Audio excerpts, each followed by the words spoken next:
पण ही मुलगी कुठल्या जन्माचा सूड उगवते कोण जाणे।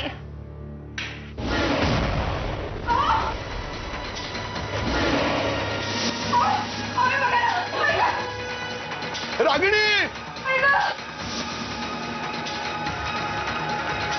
रागिणी, रागिणी, अरे भांड्या, अंजू, सादर सादर भोंगडं काहीतरी आणा रे।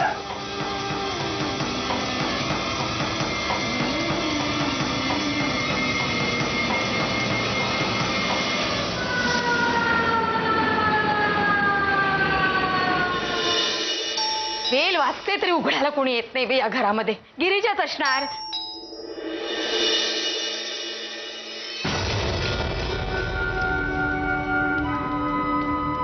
तुम्ही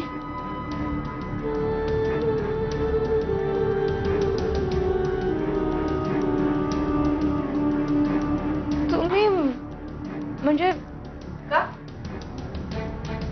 यायला नको का? नाही नाही, अहो तुमचंच घर आहे, या ना। बघत काय बसलीस, बसायला सांग ना। हो बसा ना, बसा। माझ्याच घरात मलाच बसा सांगायची काही गरज नाहीये। हो तुमचंच घर आहे, तुम्हाला कशाला सांगायला पाहिजे। सरळ मुद्द्याच बोलते।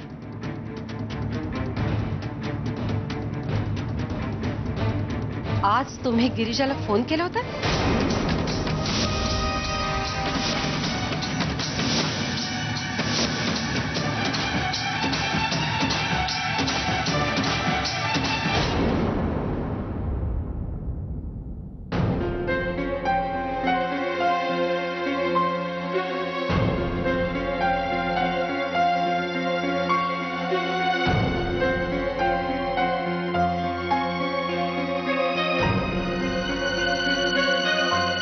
सोडणार नाही मी त्या लोकांना।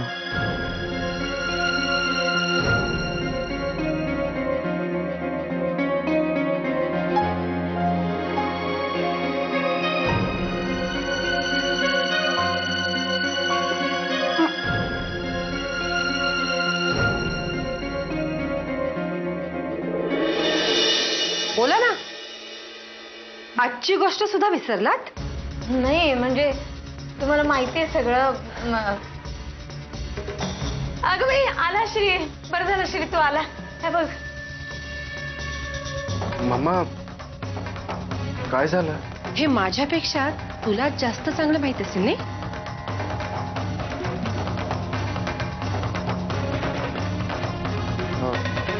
आपण जरा बसून। काही गरज नाहीये। माझ्या एका मुलीचा जीव घेतला तेवढं बस।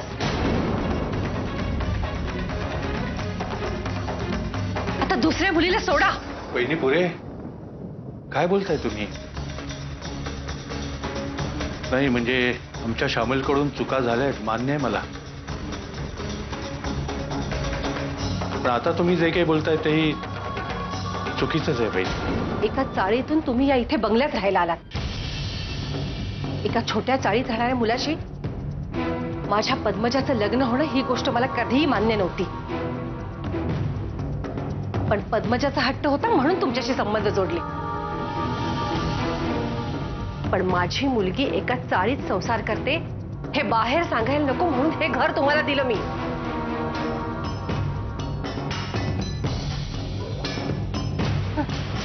नाही तर स्वप्नात तरी विचार केला होतात का या अशा घराचा?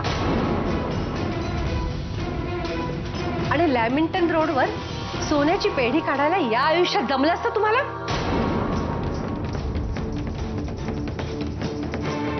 अहो, आम्ही ते नाकारत नाही, पण त्याची जाणीव तरी कुठे ठेवताय? नाही हो, आम्ही तर रोज थोडीशी जरी जाणीव असती ना तर गिरिजाला तुम्ही या लग्नासाठी एवढं तयार केलं नसतं. एवढं सगळं दिलं तुम्हाला तरी या बाईची पैशाची हाव सुटत नाही. नाही हो, असं नाहीये. काही बोलायची गरज नाहीये. गिरिजाशी फोनवर झालेलं बोलणं ऐकलंय मी.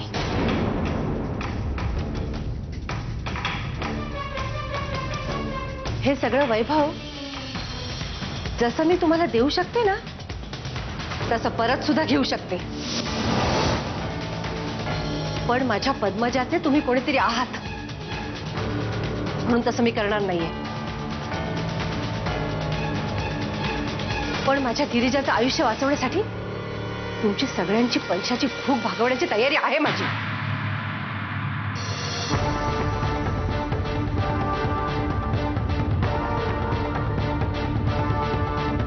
हे घ्या.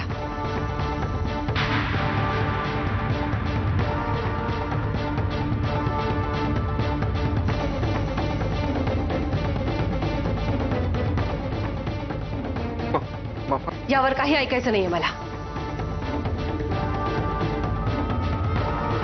आज तुझ्या आईमुळे या घरात यावं लागलं मला. तिला नीट समजावून सांग, यापुढे गिरिजाच्या मनात काही भरवण्याचा प्रयत्न केला ना तर त्याचे परिणाम चांगले होणार नाहीत.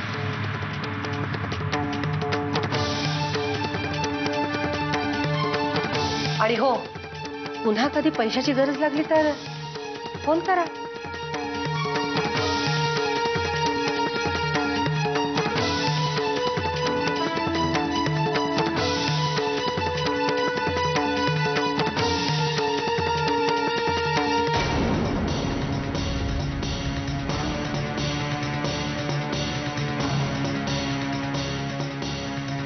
घरी आलेल्या लक्ष्मीला असं लाथाडू नये.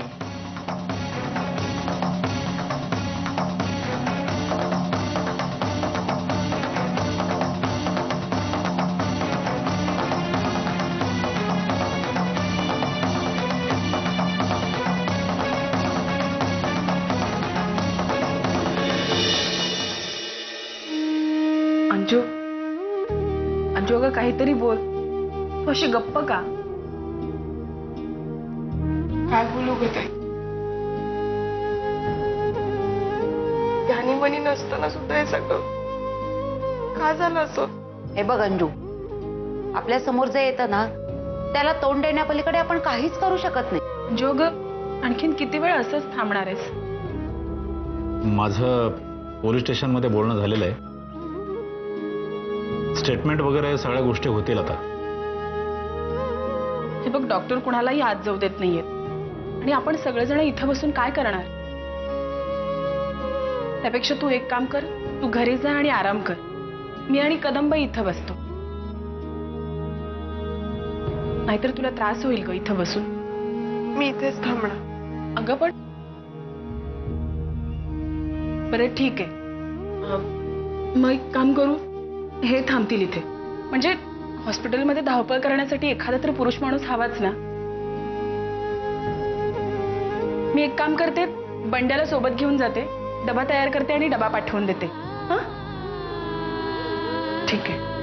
बंड्या, अहो बंड्या इथेच होता ना आता? कुठे गेला बंड्या? बंड्या? बंड्या? बंड्या, ए बंड्या.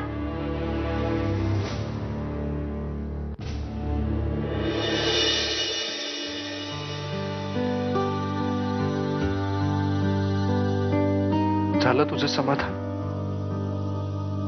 की आणखी काही बाकी आहे? नाही, जर बाकी असेल तर तसं सांग. श्यामल, आज जो आपला अपमान झालाय ना त्याला तुझा आतताईपणा कारणीभूत आहे. आई माझं प्रेम होतं पद्मजावर. हे घर, दुकान, या गोष्टी माझ्यासाठी कधीच महत्वाच्या नव्हत्या, अजूनही नाहीत. पद्मजाची इच्छा आणि पप्पांचा आग्रह म्हणून मी या गोष्टी घेतल्या, बस. आणि पद्मजा गेल्यावर या गोष्टींची माझ्यासाठी काडीचीही किंमत नाही. असा विचार करून नाही जगतायत. आई, अजूनही तुला असंच वाटतं? या गोष्टी तुझ्या हातातून जाऊ नये म्हणूनच ही धडपड चालली आहे ना तुझी? आई, कधी कळणार आहे तुला? केव्हा बाहेर येणार आहेस या विचारातून तू? अरे मी तुझ्या भल्याचाच विचार करते ना रे. तुझं चांगलं व्हावं म्हणूनच गिरिजा या घरात यावी असं वाटतंय ना मला.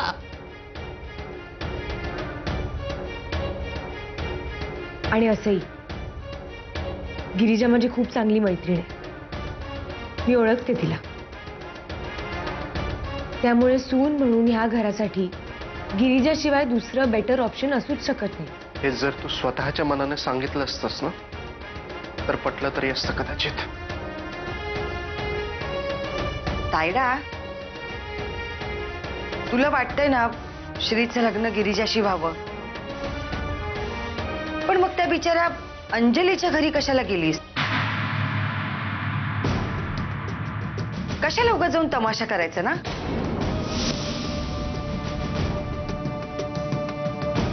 आई, अंजलीच्या घरी का गेली होतीस?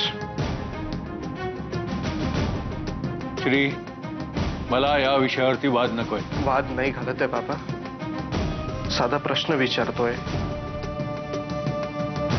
अंजलीच्या घरी का गेली होतीस? दादू, तू आईशी असं बोलू शकत नाही. अंजलीच्या घरी का गेली होतीस?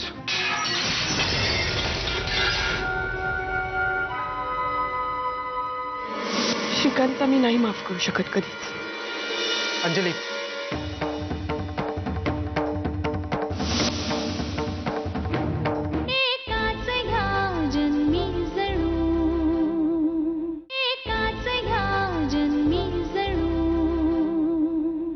अरे श्रीकांत इनामदार, बाहेर ये, बंडे आलाय. बाहर निकल, बाहर निकल. काय झालंय?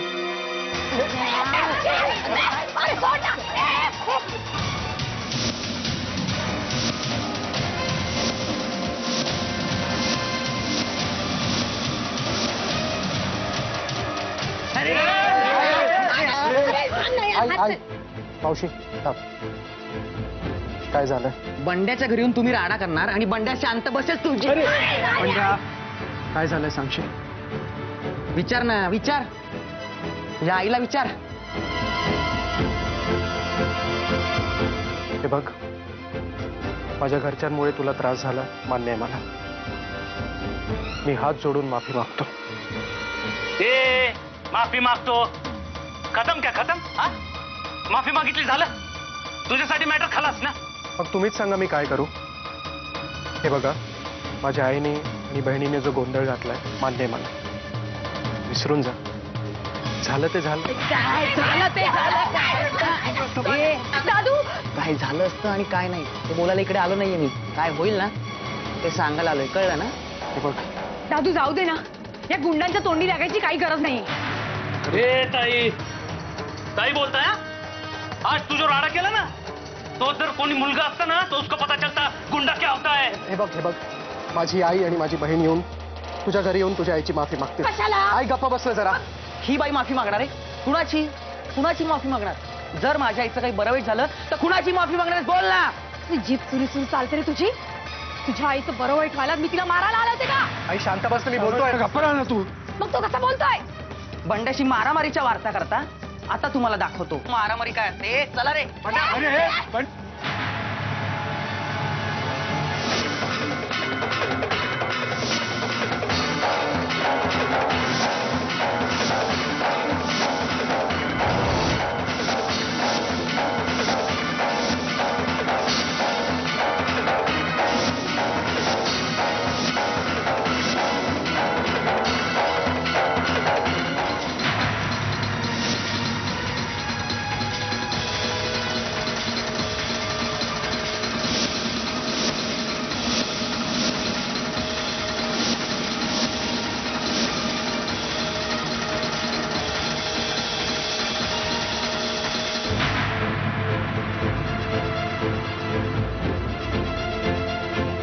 दुपारी जर आपल्या ताईने शपथ दिली नसती ना तर हॉस्पिटलमध्ये माझ्या आई बाबांच्या ऐवजी तुझी आई असती.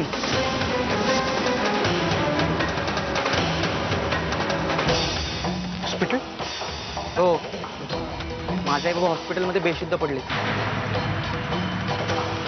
आणि जर जर त्यांना काही झालं ना या अख्ख्या घराला आग लावीन मी.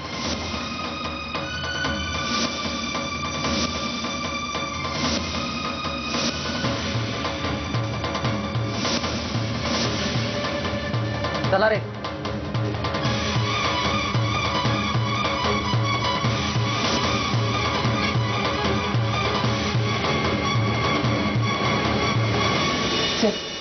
निघू आम्ही.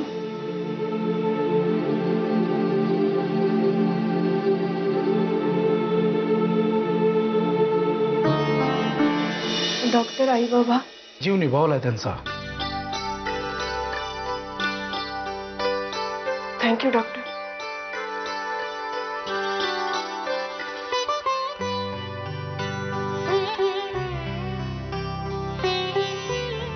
माझ्यामुळेच झालंय सगळं. माझ्यामुळेच ही परिस्थिती ओढावली. अंजू काय करू ग? अंजू अगं असा विचार करू नकोस.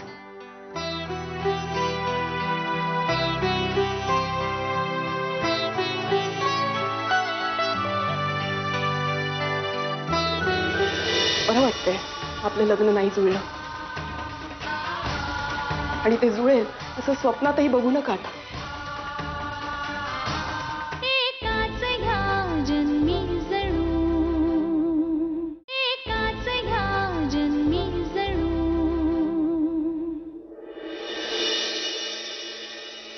ती इनामदार बाई माझ्याशी भांडायला इथे आपल्या दाराशी आलीच कशी? आजपर्यंत माझा असा अपमान कोणी केला नव्हता. आणि तेही का? तर तुझं लग्न अजून ठरलं नाहीये म्हणून. काल तुझं होकार दिला असतास ना तर तिची काय टाप होती माझ्या पुढे बोलायची? मी माझ्या मतावरती ठाम आहे. मला तुमच्याशीच लग्न करायचंय. हे बघा, मी तुम्हाला गृहीत धरतोय असं समजू नका प्लीज. यावेळी मी तुम्हाला विचारतोय आणि मला तुमचं उत्तर हवंय. आता हिने तुम्ही त्याच्या भावाला होकार द्यायचा बस. नीट विचार करा आणि मग उत्तर द्या. एकदा तरी माझा विचार करा. फक्त तुमच्या नाही, आपल्या दोघांच्या आयुष्याचा प्रश्न आहे. पण ही मुलगी कुठल्या जन्माचा सूड उगवते कोण जाणे?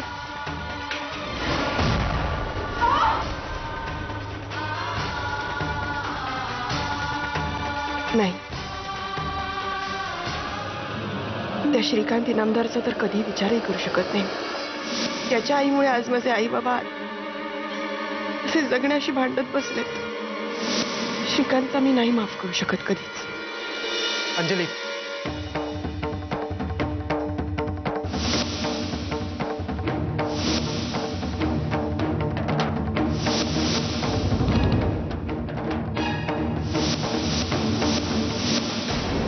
इथे का आलात? मला आत्ताच समजलं सगळं. म्हटलं इथे येऊन तुम्हाला तुम्हाला किती वाईट वाटले हे दाखवायचंय, हो ना? नाही, म्हणजे तुम्हाला काही मदत किंवा काही अडचण. अडचण तुम्ही आहात. समजू शकतो तुमचा राग. हे बघा, मला कुठल्याही सहानुभूतीची आणि त्यातूनही मदतीची गरज नाहीये. जी काही परिस्थिती येईल त्याला सामोरे जायला मी समर्थ आहे. तुम्ही जा इथून. जा म्हटलं ना मी. की मजा घेता आमचे किती हाल होत आहे. शेवटी कंटाळून ही मुलगी आपल्याकडे मदत मागेल सारखं वाटत असेल ना तर यातलं काहीच होणार नाहीये. आजपर्यंत कुणाचे उपकार घेऊन मोठी नाही झालीये मी. खूप बरं झालं तुमची आई येऊन भांडून गेली ना.